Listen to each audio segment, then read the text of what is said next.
तो वहीं महाराष्ट्र में लोकसभा चुनाव से पहले कांग्रेस को बड़ा झटका लगा है। पूर्व मुख्यमंत्री अशोक चव्हाण ने कांग्रेस से इस्तीफा दे दिया है।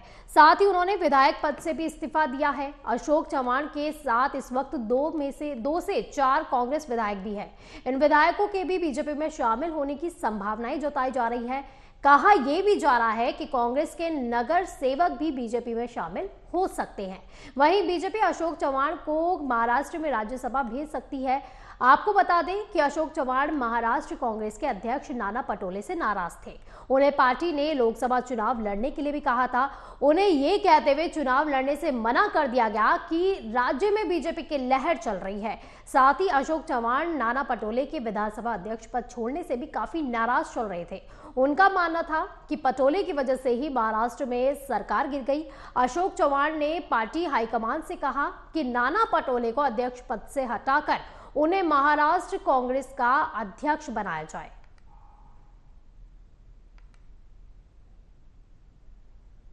तो वहीं महाराष्ट्र के डिप्टी सीएम देवेंद्र फडणवीस ने कांग्रेस के कई नेताओं के संपर्क का दावा करते हुए कहा कि भाजपा के साथ अलग अलग पार्टियों के कई बड़े नेता आना चाहते हैं। विशेष तौर पर कांग्रेस के कई नेता हमारे संपर्क में भी हैं। वो अपनी पार्टी में घुटन महसूस कर रहे हैं। हमारे संपर्क में कौन कौन है इसका जल्द ही खुलासा किया जाएगा। आगे आगे देखिए होता है क्या। शीर्षस्थ नेताओं का रहा है भारतीय जनता पार्टी के साथ अलग अलग पार्टियों के कई बड़े नेता आना चाहते हैं।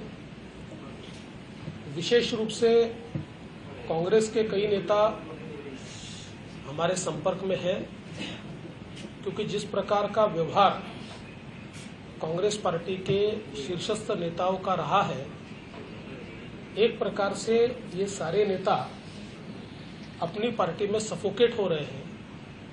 विशेष रूप से कांग्रेस में जो जननेता है उनको ये लगता है कि अब देश के मुख्य प्रवाह में हमने काम करना चाहिए, क्योंकि देश हित की बात को भी राजनीति के चलते दरकिनार करने का काम कांग्रेस का शीर्षस्थ नेतृत्व कर रहा है। वहीं दूसरी ओर प्रधानमंत्री मोदी जी के नेतृत्व में जिस प्रकार से भारत लगातार प्रगति कर रहा है, इसको देखते हुए कई नेताओं को ये लगता है कि हमने देश की मुख्य धारा में काम करना चाहिए, जनता के लिए काम करना चाहिए। इसलिए कई लोग हमारे संपर्क में हैं। अब कौन कौन हमारे संपर्क में है इसका खुलासा धीरे धीरे आपको होगा। तो मेरा आपको इतना ही कहना है, आगे आगे देखिए। तो वहीं केंद्रीय गृह मंत्री अमित शाह ने कर्नाटक के नेताओं को लोकसभा चुनाव के लिए जीत का मंत्र दिया। उन्होंने कार्यकर्ताओं का आह्वान करते हुए कहा कि वो प्रधानमंत्री नरेंद्र मोदी की लोकप्रियता को वोटों में बदलकर सभी 28 सीटों पर जीत दर्ज कर सकते हैं। अमित शाह ने नरेंद्र मोदी की लोकप्रियता को वोटों में बदलने के लिए कार्य योजना पर सुझाव भी दिए और प्रत्येक बूथ पर 10% वोट बढ़ाने के लिए उन्होंने निर्देश भी दिए। कर्नाटक बीजेपी इकाई का कहना है कि जनता दल सेक्युलर के साथ सीट बंटवारे की शर्तों पर फैसला दोनों पार्टियों का नेतृत्व दिल्ली स्तर पर करेगा। बीजेपी नेताओं के मुताबिक राज्य का राजनीतिक माहौल बीजेपी के अनुकूल है और बीजेपी सभी 28 सीटों पर जीत दर्ज करेगी। कर्नाटक बीजेपी का कहना है कि पार्टी अगर कार्य योजना को बूथ स्तर पर प्रभावी ढंग से लागू करती है तो भाजपा और जो जनता दल सेक्युलर है राज्य की सभी लोकसभा सीटें जीत सकती है।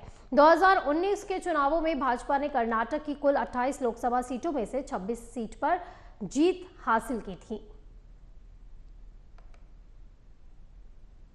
तो वहीं संदेश खाली हिंसा पर बीजेपी विधायक अग्निमित्रा पॉल ने ममता सरकार की मंशा पर सवाल खड़े कर दिए हैं। सवाल खड़े करते हुए कहा कि राज्यपाल अपना काम कर रहे हैं और हम लोग विरोधी और जनप्रतिनिधि होने के नाते अपना काम कर रहे हैं।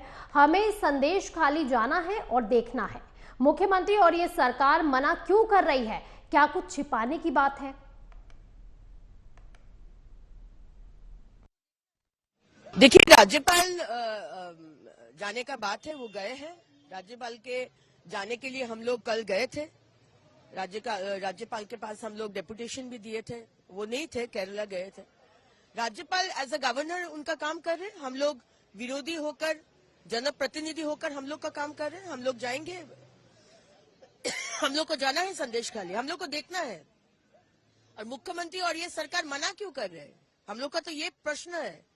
छुपाने का क्या बात है? कुछ अगर छुपाने का बात नहीं है, इतना साल से, इतना महीनों से महिला के ऊपर अत्याचार हो रहा है, आज लखीर भंडार दे रहे और रात को बुला रहे टीएमसी पार्टी ऑफिस मनोरंजन के लिए, तो ये मुख्यमंत्री को मालूम नहीं था? अभी मुख्यमंत्री एक्टिव होकर हम लोग को बाधा देना का ये कर रहे। कल भी संदेश खाली में शेख शाहजहां को देखा गया है। शेख शाहजहां उधर ही घूम रहे, हेमंत नगर वहां पर देखा गया है। उनको आप पकड़ नहीं पा रहे और हम लोग को आप बाधा दे रहे कि हम लोग को जाने नहीं देंगे। तो वहीं समाजवादी पार्टी गठबंधन से अलग होकर आरएलडी अब एनडीए गठबंधन के साथ चल गई है। पूर्व प्रधानमंत्री चौधरी चरण सिंह को भारत रत्न दिए जाने के बाद जयंत चौधरी ने मीडिया के सामने इसके संकेत भी दे दिए थे। सपा गठबंधन से अलग होने के बाद राजनीतिक हलकों में ये दावा किया गया कि आरएलडी के 4 विधायक नाराज चल रहे हैं और वो पार्टी के फैसले से बिल्कुल भी खुश नहीं हैं। तो वहीं पार्टी ने इन खबरों का खंडन कर दिया है। पार्टी नेताओं के मुताबिक जयंत चौधरी से विधायक और पदाधिकारियों के नाराज होने की खबरें बिल्कुल गलत है और ऐसा अफवाहों पर बिल्कुल भी ध्यान ना दिया जाए। यूपी में आरएलडी के 9 विधायक हैं। इस बार विधानसभा चुनाव आरएलडी ने सपा के साथ गठबंधन में लड़ा था और 8 सीटों पर जीत भी दर्ज की थी। इसके बाद उपचुनाव में भी 1 सीट पर जीत दर्ज की थी।